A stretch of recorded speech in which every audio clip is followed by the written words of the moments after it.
Good morning. I'm Fred Kemp. I'm President and CEO of the Atlantic Council. Thanks for joining us today for a conversation with Senator Joe Manchin on U.S. industrial competitiveness amid a rapid evolving energy system. So in recent years, the U.S. government has allocated significant resources to large legislative packages intended to grow the U.S. domestic industrial base.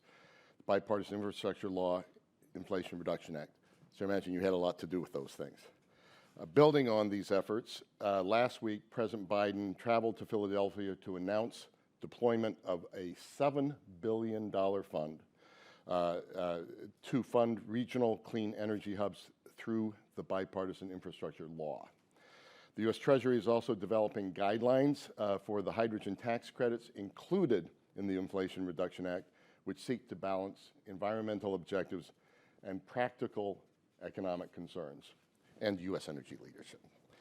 Hydrogen is seen as a key energy resource that will help enable net zero industrial and transportation sectors by 2050. So with an abundance of our natural resources and strong labor force, we as a country are pretty well positioned to lead the hydrogen economy of the future and at the same time to be a net zero industrial powerhouse. That's what we're going to be talking about today with a person who knows more about this than maybe anybody else anywhere, but certainly in the Senate. Senator Joe Manchin of West Virginia, chairman of the U.S. Senate Energy and Natural Resources Committee, also serves on the Senate Committee on Appropriations, Senate Committee on Armed Services, and Senate Committee on Veteran Affairs. Longtime advocate of balanced, common sense approach to energy policy that considers the needs of our environment, for sure, the demands of the economy, and let's underline this, the strategic value of energy independence and industrial competitiveness to U.S. national security and leadership. So, Senator Manchin, welcome. Fred, thanks for having me. It's great to be here. It's terrific to have you here, and terrific to have worked with you over many years. So the first question is a broad one before we get to hydrogen. Sure. Talk about the resurgence of policies that promote domestic manufacturing and stronger U.S. industrial base. You've been a big part of all of those. Where is this coming from, and how is this underpinning a new vision for Fred? How everything came to light. You know, we've lived through historical times. We've gone through a pandemic that we've never ever experienced in any of our lifetimes. I remember hearing about it from my grandparents because my great-grandfather died of influenza in 1918. So I remember hearing about this horrible pandemic back then. Knowing it came to us in the 21st century was not preparing us for it. We never thought it would ever happen, and we're too advanced as a culture and a society. But it happened, and it could repeat itself if we don't learn from our past. So with that happening, it changed who we are, how we do things, what we expect government to do. A lot of people got more dependent on government, and a lot of government people got more relaxed, if you will. So then we see this horrific war in Ukraine. We were told it was going to be 2 weeks. Well, that wasn't true. We were told inflation would be transitory. That wasn't true. And then all of a sudden, we saw Putin weaponized energy.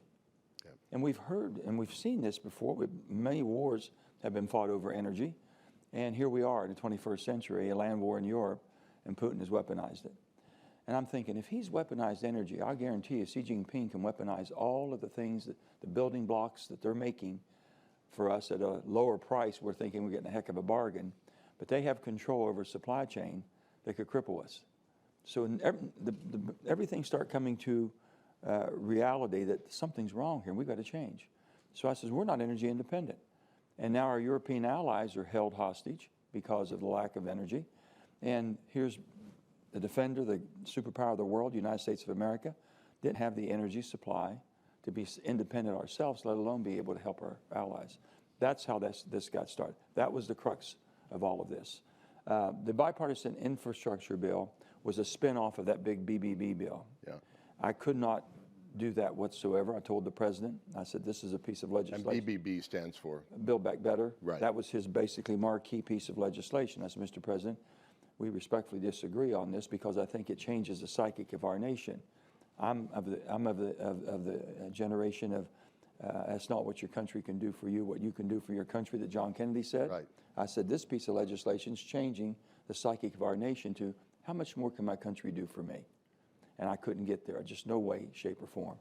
So, but the infrastructure, which we hadn't done anything for 30 years, was there.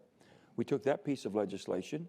I agreed that we could move forward, not guaranteeing my vote because I would never vote for BBB, but I needed to separate the bipartisan infrastructure bill. And then my committee wrote the energy portion of that bill. And that's where hydrogen came in. And then from there, we went to the IRA, which, and I would just say the results of the IRA, it was an energy security bill. The administration and the president have sold that as an environmental bill. And that's good because it does have a lot. I would just say this, we're responsible as a nation to be energy independent and secured if you want to be the superpower of the world. You have to be self-reliant on your energy, and we have all the resources to do it, oil, coal, gas, and we can do it better and cleaner than anywhere else. And you were just saying on the way into this room that we're producing more than we've ever produced. And I'll give you that. Yeah. But first of all, I've always said this, you cannot eliminate your way to a cleaner environment. Yeah. You can innovate your way to it, and the rest of the world will follow. You can't eliminate it and say, okay, I know you have these resources in your country, but you can't use them. So, so talk about this. I mean, we all talk about energy transition, Yeah. transition. Could you translate that into plain English, what that means for America? Energy transition means that basically every one of us is responsible for the climate. Yeah. So my friends who said, oh, this is the hoax, the climate's not real, well, they're deniers. The same as people said that elections aren't real and the insurrection wasn't real. I was there when that happened. It's real. Those were all real. So on that, I just said here, to show the proof of the pudding, we are producing more energy today than ever in history of the United States of America. Yep. We'll be 4.6 billion barrels of oil this year, 37 trillion cubic feet of gas will be produced, 13.5 billion cubic feet of LNG is going out. That's going to go up to 25. That really helps backfill all of Europe's needs. So we're doing our job. And also, we've increased the amount of production we get from wind and solar. We've doubled it in 1 year. So the bill did what it was supposed to. The difference of the United States of America, what we did, and we wrote these bills, we used the government as your partner. Yep. And we incentivized and took some of the risk away. So if we're removing 15 to 20% of the risk you're taking for a mega investment, investors will say, okay, I think I can take that risk. I can't take 100% of it. And Europe has been using the carbon pricing forever, but they never took the proceeds to spur innovation and technology. So they were upset with us, and if you've talked to our European friends from government, we're upset because they're hearing that sucking sound. Everyone's coming to America to do this investments, and we're getting more in my state of West Virginia than ever before. So we're going to be able to help innovate the new technologies that will help decarbonize the world. And the best way to say it is, we're producing the energy that we need today and investing in the energy we'll need for tomorrow. So we're giving you what you need, and we're investing on what you want. That's a great way to describe the transition. In fact, it's maybe the best way I've heard it described. So let's get to hydrogen and West Virginia. So Department of Energy announces last week this $7 billion for hydrogen hubs. And it includes the Appalachian Regional Clean Energy Hydrogen Hub, incorporating West Virginia. Well, that's where it is now. Yeah. It's going to be, that's the majority of it. We have some of Ohio and some of Pennsylvania, but we have that region, which is really, it's hot as a firecracker as far as energy.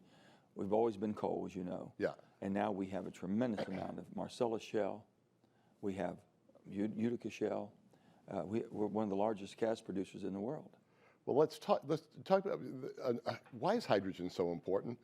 Hydrogen basically does everything that petroleum does with you. You know, it'll do everything that hydrocarbons are doing. It has the horsepower, but it has very low, and you can also make it very green with very low carbon emissions or no carbon emissions. So if you're going to be, if you need to do the job, you need to fly your planes, you need to run your trains, you need to basically run your trucks and things of that sort, electric's not going to do it, okay? You need that horsepower, you need that torque, and hydrogen can give you that torque. We've known it for a long time, but it was expensive, so when you had oil and you have all the refineries of diesel and all that did it so much cheaper. But now with our responsibilities in our climate, and the climate basically is real, we have a responsibility, this was a natural way to go. We've never matured it. So when I looked at, okay, where should we be investing? Where should we incentivize people to do things? It was based on technology that's already been proven. Yeah. We don't have to go out and reinvent the wheel. It's already been, just smooth it out, balance it. And we have to invest into that, and we never did that before. China's done an awful lot in hydrogen, okay? Electrolyzers and things of that sort. We're still in first, maybe 1.5, 2, second generation, and we can do an awful lot more. The United States of America, everybody says we're playing catch up. We can not only play catch up, we will surpass quicker than any place in the world because of our innovative and creative dynamics. Well, because you went to China, let's stay there for a minute. How concerned are you about Chinese domination? Let's stick with the hydrogen No, I know supply what you're chain. talking. I know where you're going, I mean, Brad. Right, because we're we're competing in a lot of different areas, and energy is one of them. But let's talk about the energy part, but put it in context of the overall competition. So basically, this administration wants to move to EVs, electric vehicles. I'm a market person. I'm a capitalist and a market person. So I believe that the market will take us at a timeliness. If there's that much demand for the product, there'll be that much production. I think that basically that Elon Musk was the only person that jumped out when we had the crash in 2008, 2009, and then there were some incentives put in there for electric vehicles, try to help the automotive industry. He's the only one who took advantage of it. He saw it. He had the vision for that and did extremely well. Now everybody's trying to play catch up, and now they want us to continue to give $7,500 credit. That's going to end. It has to end. But the bottom line is, I was very reluctant to do that at all, and it went round and round with our big three producers in America. And I said, listen, if you want the taxpayers to invest, then you're going to have to give us something back. And that's going to be critical minerals and processing has to be done in either North America or countries that we have reliable relations with, free trading agreements. So we're not held hostage by China, by Russia, by Iran, and by North Korea, or countries that don't have our values. That was our biggest problem that we've done. We've allowed the building blocks of the United States of America to be relied upon in areas of the world that doesn't have our values. And that's where we are now. That's where we are now, and we've got to change that as quickly as we can.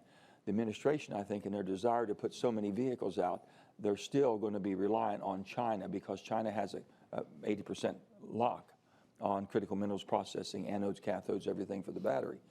We're trying to change that as quickly as we can.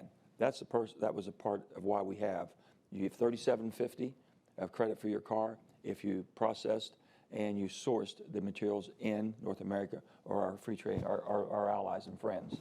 If you produce it in North America, you get the other $37.50.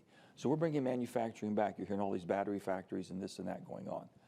But what happens is you don't have that horsepower, and that's where hydrogen came in. Yep. So now you see these hubs. And in West Virginia, we're in a transitional state. We probably rely more on fossil than any state in the nation. But we've been carrying this, filling that void for a long time. The coal-fired units, we have 93% of our energy in West Virginia comes from coal-fired. We can infuse hydrogen into our coal-fired units and reduce our emissions. There's so much more we can do with it. With gas, we can make blue hydrogen all day long. We can make blue hydrogen almost carbon-free by carbon capture sequestration. And we have the geological formations to do that. So we are that was a natural hub for this to prove that we can do with hydrogen as we transition and not really threaten any of the jobs that we have now, but complement them. So on the supply chain in China, what is the problem in the supply chain with hydrogen?